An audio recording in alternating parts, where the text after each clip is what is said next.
प्यारे बच्चों, आज हम पढ़ेंगे कक्षा 5 की पुस्तक पर्यावरण अध्ययन का अध्याय नंबर 19वां, जब आई आपदा।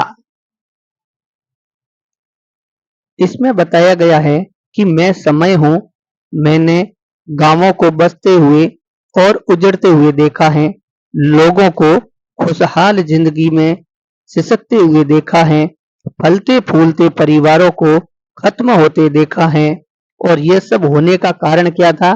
भूकंप, बाढ़, तूफान आदि ये सब प्राकृतिक आपदाएं थी जो केवल महाविनाश ही लाती हैं। ये जब जो महाविनाश लाती वाली जो होती है समस्याएं, इनमें से कुछ समस्याओं तो इंसानों ने खुद ने ही पैदा कर दी। कैसे करी कि कहीं तो पहाड़ों को तोड़ डाला, कहीं तक गहराई तक खोद डाला, जंगलों को अपने लाभ के लिए काट डाला और भूगर्भ का मतलब होता है जमीन के अंदर वाले भाग को भूगर्भ कहते हैं। भूगर्भ से पानी और प्राकृतिक संसाधनों का अत्यधिक दोहन कर डाला। मुझे आज भी वो दिन याद है जब 26 जनवरी 2001 को गुजरात के कच्छ भुज में भूकंप आया था और गांव शहर के सभी लोग गणतंत्र दिवस समारोह का कार्यक्रम में बड़ा हर्षोल्लास से मना रहे थे और मनाया जा रहा था। अब उसी कार्यक्रम में अचानक धरती हिलने लगी और धरती के हिलने से इमारतें गिरने लगी। कुछ घरों में तो आंशिक नुकसान भी पहुंचा तो कुछ बच भी गए, लेकिन अधिकतर का मतलब होता है ज्यादातर। अधिकतर घर, अधिकतर दुकानें मलबे में ढेर में बदल गई और मलबे के ढेर में बदलने के बाद हजारों लोग मवेशी मलबे में दब गए। रेडियो, टीवी आदि समाचार माध्यमों से पूरे देश में इस भूकंप का पता चल गया। भूकंप के झटके कई किलोमीटर दूर तक महसूस किए गए। जो लोग बच गए वो तुरंत दूसरे घायलों की मदद में लग गए एवं मलबे में जो लोगों को निकालने की प्रक्रिया चल रही थी उनके साथ मदद में लग गए और साथ ही तुरंत स्थानीय पुलिस एवं प्रशासन के लोग भी पहुंच गए और कुछ ही देर में उच्चाधिकारी, आपदा राहत दल एवं सेना के जवान भी लोगों की मदद के लिए पहुंच गए और ये मलबे में दबे लोगों को ढूंढकर बचाने का प्रयास कर रहे थे।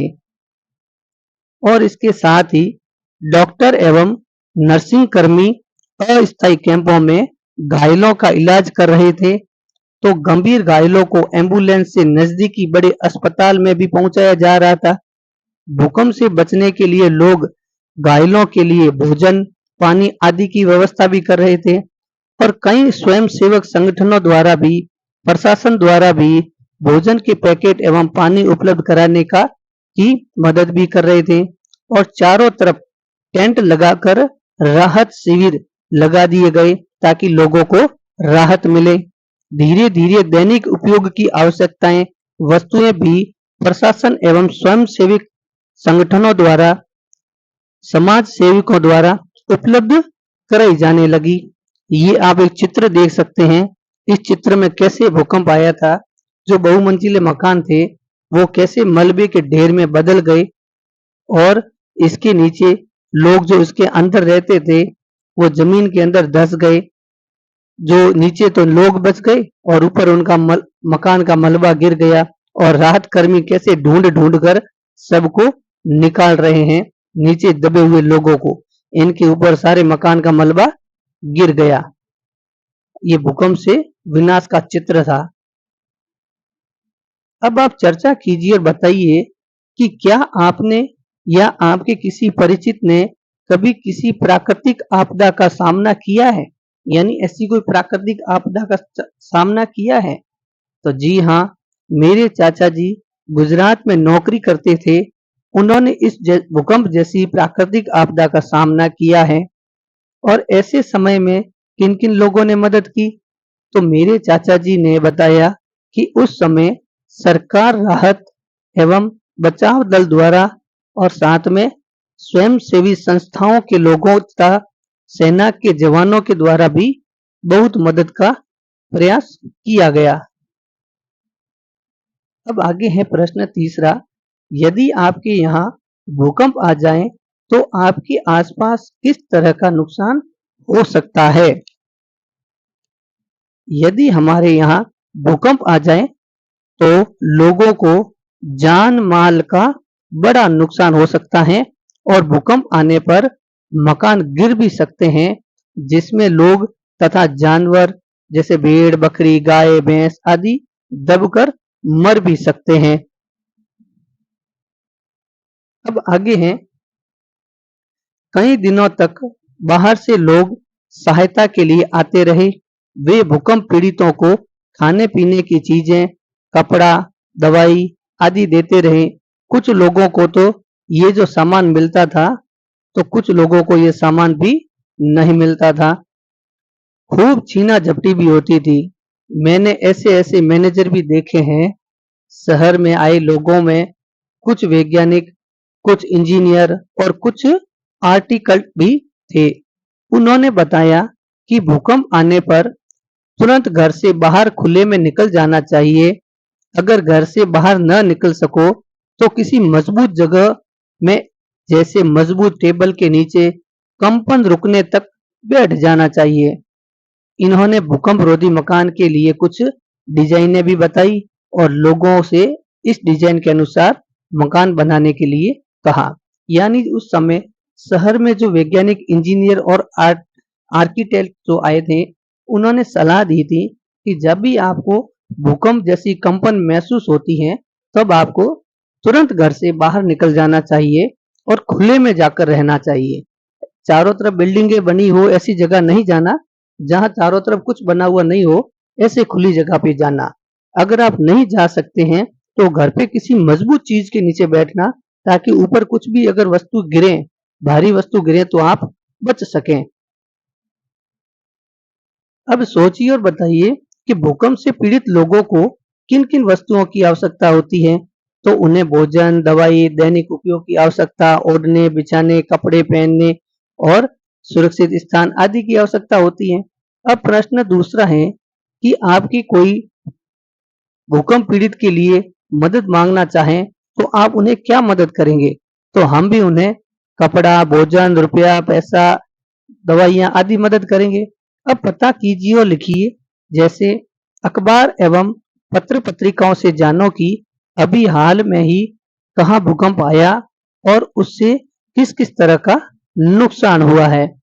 तो अभी सन 2015 में नेपाल में भूकंप आया था, जहां बड़ी संख्या में लोग घरों में दबकर मर गए थे तथा बड़ी बड़ी इमारतें भूकंप के झटके से गिर पड़ी और इस प्रकार वहां लोगों की जाने भी गई तथा संपत्ति का भी भारी नुकसान हुआ। अब है प्रश्न संख्या दूसरा, भूकंप जैसी मुश्किलें या मुसीबत आने पर क्या करना चाहिए? तो भूकंप आने पर तुरंत घर से बाहर निकलने पर हमें निकल जाना चाहिए एवं अगर घर के अंदर से हम बाहर न निकल सकें तो किसी मजबूत टेबल या मजबूत चीज के नीचे बैठ जाएं और कब तक बैठे रहें, जब तक भूकंप की जो ध्वनि है या भूकंप की जो तीव्रता है, कंपन है, वह रुक न जाए तब तक। अब एक बहुत अच्छा विशेष बिंदु का एक पैराग्राफ है कि इसे आप ध्यान से देखना और समझना कि भूकंप की तीव्रता का मतलब होता है कि भूकंप की गति हम कैसे नाप सकते हैं, उसके बारे में अध्ययन करेंगे कि किसी स्थान पर भूकंप से कितना नुकसान होगा। यह भूकंप की तीव्रता से ही जाना जाता है। भूकंप जमीन के अंदर हलचल होने के कारण आता है और यह हलचल एक बिंदु से शुरू होकर पानी की तरंगों तक तरह फैलती रहती है और इस बिंदु को भूकंप का केंद्र बिंदु कहते हैं। और भूकंप की तीव्रता रिक्टर स्केल पर मापते हैं। जब भूकंप की तीव्रता 5 रिक्टर स्केल से अधिक होती है तो मकान आदि गिर सकते हैं, लेकिन 5 रिक्टर से कम तीव्रता पर केवल कंपन ही महसूस होते हैं। चीजें हिलती हुई नजर आती हैं, वह मकानों में दरारें पड़ जाती हैं। भूकंप रोधी मकान 7 रिक्टर स्केल तक की तीव्रता को सहन कर सकते हैं। अब आगे हैं बाढ़ से हाल बेहाल। अभी हमने पढ़ा था भूकंप के बारे में, भूकंप क्यों आता है, कैसे नापते हैं, कौन सा मकान इसके लिए सुरक्षित रहता है, कितने रिक्टर स्केल तक मकान भूकंप रोधी मकान होते हैं, उनके बारे में समझा है। अब हम आगे इसी तरह समझेंगे बाढ़ की हाल बेहाल। ये भी प्राकृतिक एक घटना है। ये कैसी होती है, ये प्राकृतिक आपदा देखिए, बाढ़ से हाल बेहाल। कि बरसात का मौसम था, सुबह से ही रुक रुक कर बारिश हो रही थी। मौसम विभाग ने भारी बारिश की चेतावनी दी थी। अब जो भारी बारिश आने की जो सूचना होती है, वो मौसम विभाग देता है कि कहाँ का वातावरण, कहाँ का मौसम कैसा रहेगा, कहाँ तेज आंधी होगी, कहाँ तेज बारिश होगी। ये सारी सूचना रेडियो, टीवी, संचार आदि के माध्यम से मौसम विभाग द्वारा चेतावनी दी जाती है। और शाम होते होते बारिश तेज हो गई, तूफान हवाएं चलने लगी, रह रह कर बिजलियां चमक रही थी। सब लोग अपने अपने घरों में ही बैठे थे। बिजली भी चली गई थी। चारों ओर अंधेरा हो गया था और जगह जगह पानी ही पानी नजर आ रहा था। हालांकि मेरे कच्चे केलूपोस मकान में पानी नहीं टपकता, लेकिन उस दिन टप टप करके पानी गिरने लगा। जैसे जैसे जैसे तैसे रात गुजर ही रही थी कि सुबह अचानक लोगों के चिल्लाने की आवाज आने लगी। पास के गांव का बांध टूट गया। तेज बहाव के साथ आया पानी घरों में घुसने लगा और घर के बर्तन आदि सामान पानी में तैरने लगे। लोग बच्चों को लेकर ऊंचाई वाले स्थान की ओर भागने लगे। एक एक कर सभी झोंपड़े बाढ़ के पानी में समाते हुए जा रहे थे। पानी में कहीं कहीं छप्पर, पेड़ों की टूटी शाखाएं, मरे हुए पशु पक्षी, जानवर आदि तैरते हुए दिखाई दे रहे थे। हम सब लाचार खड़े सब देख रहे थे। पिताजी ने पास के कस्बे में अपने मित्र को फोन किया, फिर तहसीलदार को फोन कर गांव की स्थिति के बारे में बताया और कुछ ही देर में पड़ोसी कस्बे से बहुत सारे लोग रस्से व अन्य सामग्री लेकर आ गए। कुछ ही देर में तहसील के अधिकारी एवं पुलिस के जवान भी पहुंच गए। बाढ़ पीड़ित सभी लोगों को पास के गांव में धर्मशाला में, सहकारी भवनों में लगाए राहत शिविरों में पहुंचाया गया, जहां लोगों ने राहत की सांस ली एवं जगह कम होने से टेंट लगाकर अस्थायी आवास की व्यवस्था की। अस्थायी का मतलब कम समय के लिए आवास को अस्थायी आवास कहते हैं। तो अस्थायी आवास की व्यवस्था भी की।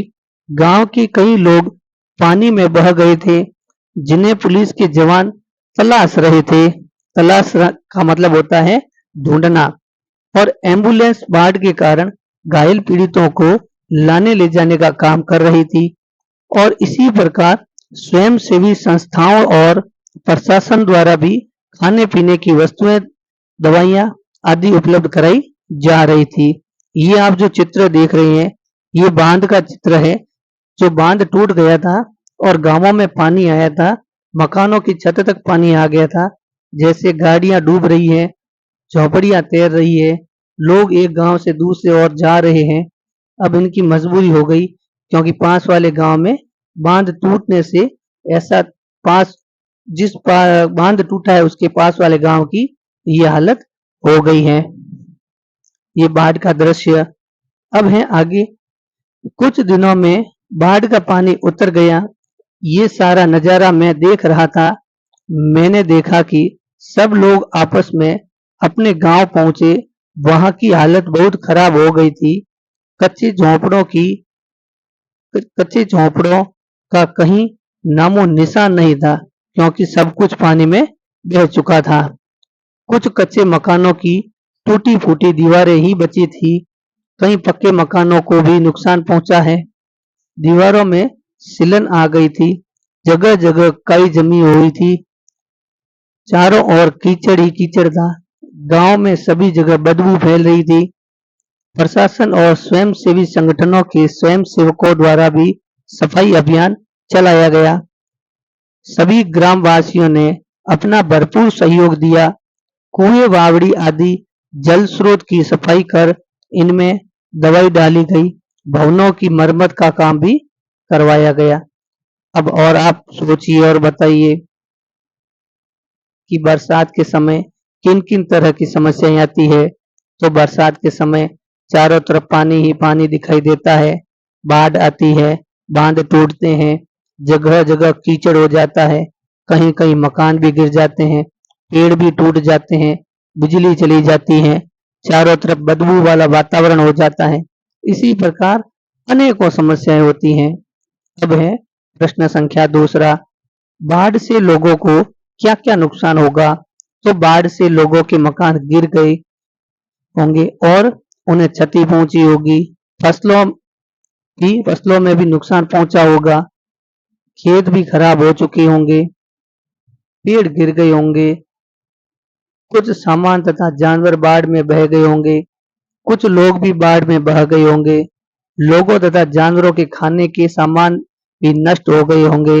बाढ़ के बाद पूरा वातावरण बदबूदार, दुर्गंध युक्त हो गया होगा, जिससे अनेकों प्रकार की बीमारियां भी फैल सकती हैं। अब प्रश्न संख्या तीसरा, कि आपके यहाँ बाढ़ आ जाए तो आप किस प्रकार की मदद कर सकते हैं। जैसे आपने भूकंप में मदद की थी, इसी प्रकार आप बाढ़ में भी मदद कर सकते हैं। जैसे यदि हमारे गांव में बाढ़ आ जाए तो हम लोगों को रहने खाने की सुविधा दे सकते हैं, लोगों को बाढ़ के बाद फैलने वाली बीमारियों के बारे में जागरूक कर सकते हैं तथा उन्हें दवाइयां उपलब्ध करा सकते हैं आदि हम मदद कर सकते हैं। अब आगे है प्रश्न संख्या 4, बाढ़ जैसी आपदा से बचने के लिए क्या किया जा सकता है। तो बाढ़ जैसी आपदा से बचने के लिए नदियों के किनारों को ठीक प्रकार से रोककर उन्हें टूटने से बचाया जा सकता है। बाढ़ न आए इसके लिए विभिन्न नदियों को जोड़कर एक नदी का पानी दूसरी नदी में डाला जा सकता है और इसके अतिरिक्त यानी इसके अलावा और गांव व शहरों को इस प्रकार विकसित किया जा सकता है कि वे बाढ़ से कम प्रभावित हो। अब आगे है प्रश्न संख्या 5वां, आपके गांव में एवं आपके आसपास पानी के प्राकृतिक बहाव क्षेत्र में क्या क्या अवरोध हैं और उन्हें हटाने के लिए क्या करना चाहिए। तो पानी के प्राकृतिक बहाव क्षेत्र में मुख्य अवरोध घास तथा पेड़ पौधों के उगने वाले तथा मिट्टी आदि का एकत्रित होना। इसे हम बरसात शुरू होने से पहले सफाई करके हटा सकते हैं, जिससे कि पानी का बहाव आगे जाने में रुकावट न आए और निरंतर पानी आगे चलता रहे, एक जगह स्थिर नहीं रहे, जिससे बाढ़ वगैरह आने से बचा जा सकता है। अब है चर्चा कीजिए कि सामान्यतः लोग एक जगह पर पास पास क्यों बसते हैं। तो सामान्यतः लोगों के पास बसने के लिए निम्नलिखित कारण हैं। जैसे लोग एक दूसरे की जरूरतों को पूरा करते हैं, कुछ लोग आपस में रिश्तेदार होते हैं, इसलिए मिलजुल कर एक स्थान पर रहना चाहते हैं। एक जगह इकट्ठा रहने से वे अपना विकास आसानी से कर सकते हैं। लोगों के पास बसने से चोरी, डकैती या जंगली जानवरों से सुरक्षा प्राप्त हो सकती है, इसलिए लोग पास पास में रहना पसंद करते हैं। अब है प्रश्न संख्या 2, आपके आसपास के लोगों ने संकट या परेशानी में एक दूसरे की मदद कब कब की होगी। तो हमारे आसपास के लोगों ने पिछले वर्ष कई समय बाढ़ आने पर भूकंप आने पर, ऐसी कोई भी प्राकृतिक आपदाएं आने पर एक दूसरे की मदद की है। अब हमने इस पाठ में क्या-क्या सीखा है कि भूकंप आने पर घर से बाहर खुले में जाना चाहिए ताकि हम सुरक्षित रह सकें। और हमने क्या सीखा है कि प्राकृतिक आपदा के समय पीड़ितों की मदद करनी चाहिए। अब जाना समझा अब बताइएगा प्रश्न संख्या 1। भूकंप से आप क्या समझते हैं? तो भूकंप एक विनाशकारी प्राकृतिक आपदा है जिससे जमीन में दरारें पड़ने तथा जमीन धंसने के कारण पृथ्वी का कुछ भाग हिलने लगता है या कंपन होने लगता है, जिसे भूकंप कहते हैं। अब प्रश्न संख्या 2 कि भूकंप से होने वाले 5 हानियां के बारे में लिखिए कि कौन कौन सी हानियां होती हैं। वैसे तो अनेकों प्रकार की हानियां होती हैं, मगर पाठ के अनुसार हमें 5 हानियां बतानी है।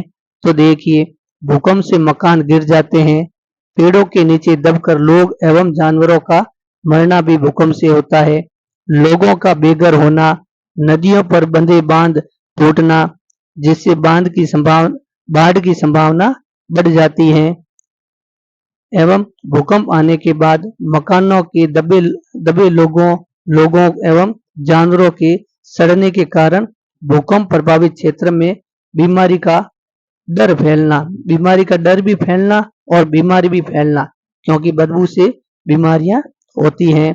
अब आगे प्रश्न संख्या 3, बाढ़ आने के कोई 2 कारण बताओ कि बाढ़ क्यों आती है। तो बाढ़ कब आएगी? जब अधिक वर्षा होती है या बादल फटने लगते हैं तथा नदी पर बांध के टूटने आदि कारणों से बाढ़ आ सकती है। अब प्रश्न संख्या 4 कि बाढ़ के समय सुरक्षा कैसे की जा सकती है, कि जब बाढ़ आती है तो कैसे सुरक्षा की जाती है।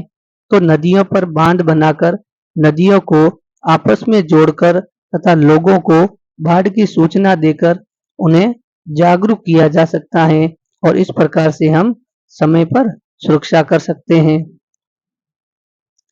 Subscribe, like, share, comment. प्यारे बच्चों, जय हिंद, जय भारत।